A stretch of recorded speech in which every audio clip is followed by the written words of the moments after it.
Guys আমাদের এখানে একটা নতুন পায়রা এসেছিল। ওই পায়রাটাকে আমি ধরতে পারিনি। প্রথমবার এসেছিল, তারপরে ধরতে পারিনি, তাই আমি গেছিলাম সুলতানকে বার করতে। সুলতান আমার হাতে হাতে কামড়ালো, তাই পিছন দিক দিয়ে আমি গেছিলাম ওকে ঠেলতে ঠুকা দিতে। ওখানে ও ডাঙে কামড়াচ্ছে, কিছু কিছু রেসপন্স দেয়নি। তারপরে আমি এপাশ দিয়ে খালি বাড়াবে।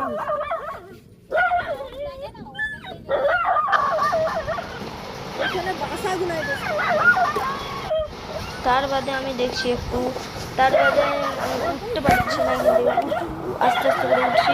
উঠে আমি সেপাই দেখতে যাচ্ছি, এই কুকুর যাচ্ছি চলে আসছে। আমি দেখি পায়রাটা কোথায়, পায়রাটা কোথায়। আমি একটু ওপাশে পায়রাটা সেপাই যে যাচ্ছে। সুলতানকে আমি তার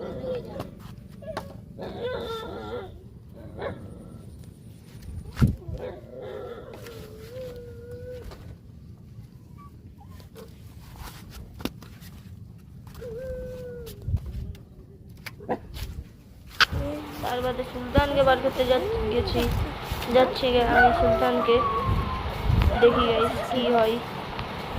এবার যে গরু মারবো বলে আমি এই সাইড দিয়ে তাড়াতাড়ি গেলাম।